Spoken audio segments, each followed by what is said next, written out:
Yo, what's good, guys? So I get this question all the time, so I wanted to make this video so I can just send it to you or tell you to go check it out on YouTube, right? So everyone asks me, how did I get to where I'm at? What do I do? Where am I from? So I wanted to break this video down and share my experience with you guys from A to Z. Let's get it. Let it be known, I'm working hard when I ain't on the phone. This ain't a home, this ain't a phone. Grind never stopping, I'm keeping it cold. All right, so let's take it all the way back to Virginia Beach. I grew up in Virginia Beach, Virginia, and I was going to high school, getting ready to graduate, and all my friends are like, Brandon, where are you going to college at? What are you doing? I'm like, guys, I'm not going to college. Like, what the fuck? College isn't for me. I just knew in my mind, like, I know college wasn't right. So I remember like all my teachers and my friends and their parents like, Brandon, you need to go to college. You need to, get good grades.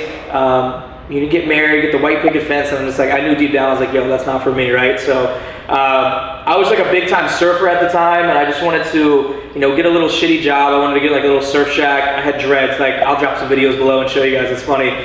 If you guys look at my Instagram today, you guys are gonna laugh, but I literally just wanted to have a little surf shack. I wanted to be able to surf every day and just have fun. So, out of high school, I got a job dishwashing. I was cleaning some dishes, and then I got a job at Autobell car wash. I was cleaning cars on First Colonial. If anyone from Virginia Beach is watching this video, you'll know, full service, right? So I was doing that. I was able to save up some money. I got a little surf shack, and I was just surfing every day, living that life. And then I was like, there's much more out there. Like, why can't I go, do more? And I didn't know what that look and felt like. I didn't know, that vehicle that was gonna make me more money. So I was doing that, and it was like a Sunday night, and I was closing up Autobell car wash, okay? And this guy pulls up in this white Benz. I think it was like a E300, something like that. Probably like a $30,000 car.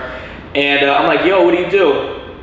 The guy's like, I sell mattresses. I was like, bro, you sell mattresses and you got a car like that? He's like, yeah. I was like, no fucking way. So it was like a scene from Wolf of Wall Street. I was like, yo, I'll take this name tag off. I'll take this Autobell car wash shirt off if you let me come work for you. He's like, all right, bet, come do it. And I was like, all right. And I took everything off. And then the next day I went to Mattress Firm.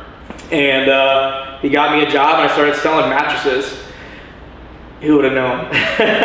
So I get the job, I'm working at Mattress Firm. I'm there for probably like 6 months. I think they gave me like a $30,000 salary, and you made some commission. But I never hit the commission because I didn't really give a fuck. I did, but I didn't. I'm just, you're sitting in this mattress store. There's mattresses all around you. You're sitting at the computer in the middle, and that shit's just so boring. I remember I would sleep on some of the mattresses in the back sometimes, and like customers would walk in and like scare the shit out of me.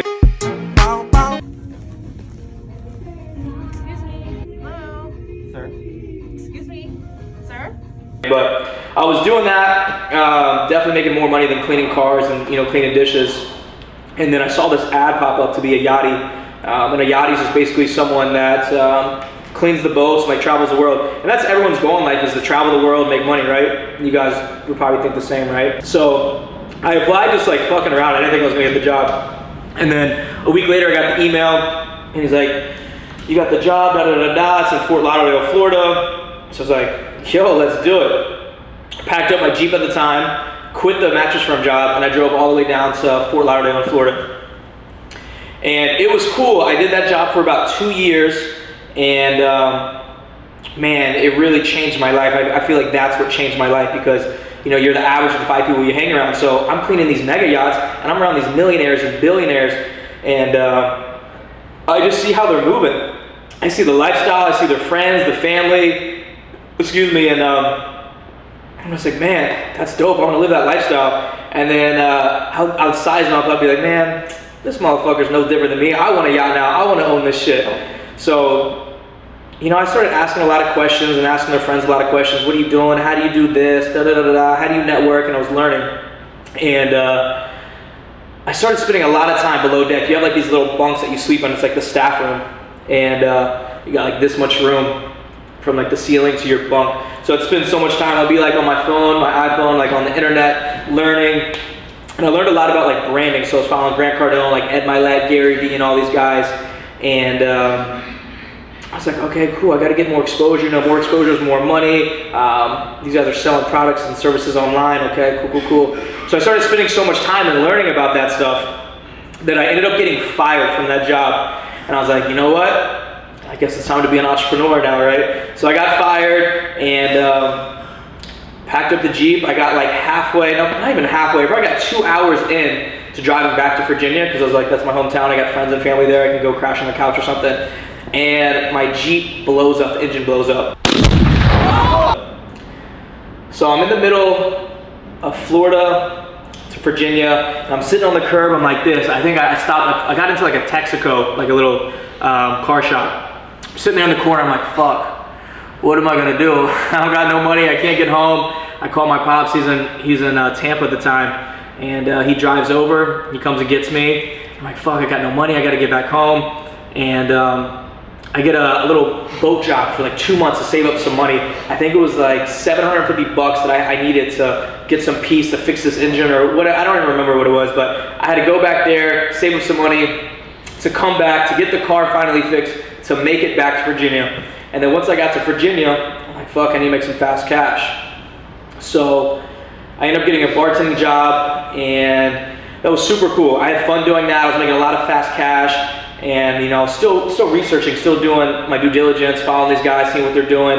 And I knew I had to get, you know, more Instagram followers and more exposure, because at the time, I saw that no one was really watching TV anymore, right? Everyone's on Netflix, and I was like, no one's looking at billboards when they're driving. They're not listening to the radio. They're on, you know, Apple Music or Spotify. And I was like, yo, I need to grow my Instagram. So started doing that. Like I wasn't selling any products or services, because everyone does it ass backwards. They wanna figure out the perfect website, the perfect T-shirt to sell, the perfect everything. But I knew, I was like, okay, everything in life's a sale. Once you have you know, the perfect T-shirt or whatever you're doing, you got to get a sale.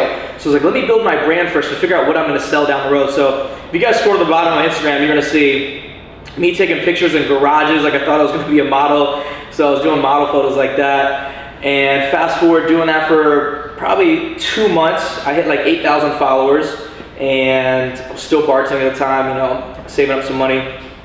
And a T-shirt company reached out. They're like, you know, Brandon, good looking guy, you got some following at the time, like 8,000, 10,000 followers is a lot. This was probably 3-4 years ago. And they're like, hey, will you rock my T-shirt? So they're trying to sell me on some like affiliate marketing. And it was a $50 T-shirt at the time. I'm like, yeah, that's dope. $50 T-shirt to me, like that was a lot of bread. So I was like, yeah, send it, let's do it. So fast forward, I shouted them out, shooting content, they shouted me out. I hit like 13,000 followers. And then I ended up getting like hair products, teeth whitening, energy drinks, meal preps. And one day I was like, holy shit, I'm making more money off Instagram than I am bartending. And then I remember it was a slow night, and I was scrolling through Instagram, and I saw some guys in Scottsdale, Arizona, and they're like popping bottles, you know, the Dom P, the Ace of Spades, they're driving Lamborghinis, and you know, they're living that lifestyle that I wanted to live. And they're all my age, like I think I was 22 at the time, 23. And I shot one of them DM like, yo, let's link up, let's build an Instagram marketing company, this is the way of the world and all that. They're like, yeah, let's link up. So I flew out to Scottsdale, Arizona, we linked up, and I got that warm feeling inside of me. I'm like, yo, we're gonna blow this shit up. Like, you guys know, if you got that feeling or not, you know that you're gonna become an entrepreneur. So I got that feeling, I'm like, yo, you guys are gonna see me in 30 days. They're like, you're not down. I'm like, all right, you'll see. So I went back home, I worked, you know, another month, saved up some money. I packed up my Jeep Wrangler at the time, and I drove across the entire country to Scottsdale, Arizona from Virginia. That takes a lot of balls. Like, we'll get back to this story, but man, how many of you guys are willing to drop everything, your friends, your family, you know, and drive across the country on just something that only you can see? It takes a lot of risk, you know. That's, you know, one of the main reasons why I'm more successful is I just take a lot of risk, right? So I get out to Arizona. I think I got there on Christmas Day. I make all my big moves on like Christmas Day. So I got out to Scottsdale, Arizona. I was fucking starving, nothing was open, so I went and I got some sushi. Had some sushi, and I was like, yo, let's get to work. And then we started, you know, an Instagram marketing business. We're helping other people grow their businesses, get more followers, get more exposure, because I knew like more exposure is more money. So I was doing that, and I went from bartending to my first year, I made like $300,000 doing it. It was crazy, right? So from doing that, you know, you're one connection away from changing your entire life. So did that for a year, and then just from networking and doing all that, I met some people and they taught me e-commerce. And at the time, I'm like, man, this shit sounds so fake. You put some products online, people pay you. I was like, nah, get out of here, this shit's crazy. And I did some more due diligence, did some more research, and then I learned about, you know, selling on Amazon, selling online, e-commerce. And this was right before COVID happened. I was like, holy shit, this is, you know, this is awesome. And then fast forward, COVID happens. I already knew how to sell online. So you know, COVID was definitely a blessing for me. So I ended up partnering up with 2 guys, and we really took the e-com to the next level because I was overwhelmed, right? So we were doing that we did that probably 2.5 years, and then towards the end of it, one of the business partners ended up stealing a lot of money from us, and it was the first year that I really made a lot of money. So I got hit with my big first tax bill, and I'm like, damn, taxes are real. Luckily, I had a good team that were helping me out navigate through that. So I was like, fuck. He just stole from me, got hit with a big tax bill. I'm gonna go to Miami. I really like Florida. Women are beautiful. There's no, you know, state tax, and I could basically live in a nice penthouse for free for what I was paying, right? So I was like, yo, fuck it. I'm gonna move to Florida, and I'm gonna start this own company by myself. So fast forward, you know, I broke my lease. I packed up everything I had. I had my assistant sell everything in the crib, and yeah, I didn't bring anything with me. I sold everything in my house and put everything that I owned really in a backpack in a suitcase, shipped it here with my Lambo, and then I flew across the country to Miami and met all my stuff. And you know, fast forward, how long have I been here? Moved here Christmas Day. Like I always make all my big moves on Christmas Day. So I've been about 1.5 years here now, and man, just running it up. Took the marketing company by myself, running up e-com, Amazon, Walmart, just selling everything online e-commerce by myself. And we're crushing it. You guys can follow me on Instagram. If you guys aren't following me at Brandon Conti, you can check it out, and you guys can see all the success, all my clients, you know, how everything's going on. And really, that's how I went from A to Z. There's much more problems that I went through. If I put everything in here, this video would be 45 minutes long, but I'll make some more clips of, you know, all the problems and trials and tribulations that I went through. But that's pretty much everything that I went from, you know, A to Z. Appreciate you guys tuning in, and let's get it.